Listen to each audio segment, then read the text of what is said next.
කවදා හරි කල්පනා කරලා තියෙනවද සතෙක්ගේ ශරීරය වගේ මේ පුදුම සාගතේ නිර්මාණයක් හැදිලා තියෙන්නේ මොන වගේ මූලික කොටස් එකතු වෙලාද කියලා? අද අපි කතා කරන්න යන්නේ ඒ ශරීරය ගොඩනගන ප්‍රධාන ඉදිකිරීම් කණ්ඩායම් 4 ගැන. ඇත්තටම ශරීරයක් කියන්නේ හිතාගන්නවත් බැරි තරම් සංකීර්ණ පද්ධතියක්. ඉතින් මෙච්චර සංකීර්ණ දෙයක් ගොඩනගන්නේ කොහමද? හිතන්නකෝ මේක හරියට දැවන්ත ගොඩනැගිල්ලක් හදලෝ වගේ වැඩක් කියක. මේ වැඩේට විශේෂඥ කණ්ඩායම් 4ක් එකට එකතු වෙලා වැඩ කරනවා. අපි බලමු මේ කවුද කියලා. අපේ පළවෙනි කණ්ඩායම තමයි අපිච්ඡේද පටක. හිතන්න මේ අය තමයි ශාරීරියේ බාහිර සහ අභ්‍යන්තර පෘෂ්ඨ ආවරණය කරන විශේෂඥයෝ. අපිච්ඡද පටක කියන්නේ හරියට බිත්තියක් බඳින ගඩොල් වගේ එකිනෙකට තදින් ඇසිරිලා තියෙන සෛල තට්ටුවක්. මේ සෛල තට්ටුව පිහිටන්නේ පාදාස්ත පටලය කියන අත්තිවාරයක් මුඩ. හැබැයි මෙතන තියෙන පුදුම හිතන කාරණේ තමයි මේ පටකයට කෙලින්ම ලේස් අපියුමක් නැහැ. ඉතින් ජීවත් වෙන්න ඕන කරන හැම පෝෂණයක්ම ලබාගන්නේ අර අත්තිවාරම හරහා විසරණය වෙලා. මේ ආවරණ කණ්ඩායමේ රාජකාරී පරාසය ඇත්තටම හරිම පුළුල්. හිතන්නකෝ අපේ සම වගේ බාහිර ලෝකයෙන් අපිව ආරක්ෂා කරනවා. ශරීරය ඇතුළට ගියාම ආහාර මාර්ගයේදී පෝෂක උරා ගන්නවා. ශ්වසන පද්ධතියේදී හරිම වැදගත් ශ්‍රාවයන් නිපදවනවා. එතනින් ඉවර වෙන්නෙත් නැහැ.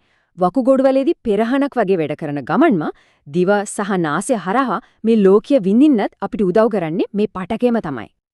හොඳයි. දැන් අපි යමු අපේ දෙවෙනි කණ්ඩායම හම්බ වෙන්න. ඒ තමයි සම්බන්ධක පටක. ශරීරයේ සැකිල්ල හදන්න හැමදේම එකට අල්ලගෙන ඉන්න. ඒ වගේම දේවල් එහා මෙහා ගෙනියන්න බහුකාර්ය කණ්ඩායම තමයි මේ. සම්බන්ධක පටකය අපිච්ඡද පටකයට වඩා හාත්පසින්ම වෙනස්. මෙතන සෛල තදින සිරිලා නැහැ.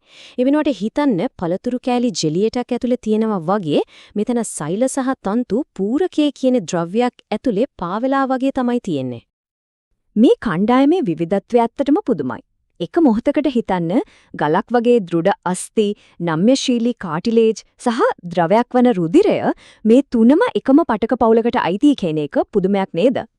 රුධිරය කියන්නේ හරිම විශේෂ සම්බන්ධක පටකයක්. අනිත් සම්බන්ධක පටක වගේ නෙවෙයි රුධිර සෛල Taman ඉන්න ද්‍රව මාධ්‍ය, ඒ කියන්නේ ප්ලාස්මාම Tamanම හදාගන්නේ නැහැ. අන්න ඒක තමයි මෙතන තියෙන විශේෂත්වය. ශරීරයේ ප්‍රධාන අධිවේගී මාර්ගය විදිහට රුධිරය එකවර වැඩ කිහිපයක් කරනවා. ඒක අපේ සෛලවලට අවශ්‍ය ඔක්සිජන් සහ පෝෂණය ගිහින් දෙනවා වගේම ආක්‍රමණිකයන්ට විරුද්ධව සටන් කරන්න හමුදාවක්. ඒ කියන්නේ සුදු රුධිරාණ යවනවා. මේ හැමදේම කරන්නේ ශරීරයේ අභ්‍යන්තර සමබරතාවය පරිස්සම් කරගන්න. අපි දැන් යොමු වෙමු තුන්වෙනි කණ්ඩායමට. ඒ තමයි පේශි පටක. සංකෝචනය වීමේ හැකියාව නිසා ශරීරයේ සියලුම චලනයන් සඳහා වග කියන බලකාරය තමයි නේ. පේශි පටකය හැදිලා තියෙන්නේ පේශි තන්තු කියන විශේෂ සෛලවලින්. මේවට පුළුවන් සංකෝචනය වෙන්න, ඒ කියන්නේ දිගිනඩු වෙන්න. අපි බරක් උස්සනකොට වෙන්නේ මේ දේ තමයි. මේක අධිශක්තිජනක ක්‍රියාවලියක් නිසා ඒකට අවශ්‍ය ඉන්ධන, ඒ කියන්නේ ඔක්සිජන් සපයන්න පේශිවලට ඊටාම හොඳ රුධිර සපයුමක් තියෙනවා. හොඳයි. පේශි කණ්ඩායමේ සමාජිකයෝ 3 දෙනෙක් ඉන්නවා. ඒ 3 දෙනාගේම වැඩ වෙනස්. පළවෙනියා තමයි සිනිඳු පේශි. මේවා අපේ අභ්‍යන්තර අවයවවල වැඩ කරන්නේ අපිට නොදැනීම. හරියට වාහනයක ඔටෝමැටික් පද්ධතියක් වගේ. දෙවනියා කංකාල පේශි. මේ තමයි අපි හිතලා පාලනය කරන, දුවන්න, පනින්න උදව් කරන පේශි. හැබැයි මේ අර ඉක්මනට මහන්සි වෙනවා. අන්තිමට හෘත් පේශි කියන සුපිරිවීරයා. හදවතේ විතරක් ඉන්න මෙයා ජීවිත කාලෙක තාත්පර්යයක්වත් නොනවති විඩාපත් නොවි වැඩ කරනවා. මෙන්න හෘත්පේශිවල තියෙන රහස. සෛල අතරේ අන්තර් ස්ථාපිත මඩල කියලා විශේෂ සම්බන්ධක පාලම් තියෙනවා. මේ පාලම් නිසා එක සෛලයකට එන සංඥාව ක්ෂණිකව අනිත් හැම සෛලයකටම පැතිරෙනවා. අන්න ඒකයි මුළු හදවතම එකම ස්පන්දනයකට, පරිපූර්ණ රිද්මයකට අනුව වෙග කරන්නේ.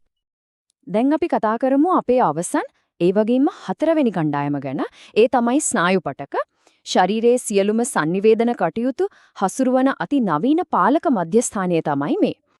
ස්නායු පටකයේ මූලිකම කාර්යය තමයි ස්නායු ආවේග, ඒ කියන්නේ සංඥා හදලා එක තැනකින් ඉඳන් තව තැනකට ගෙනියන එක.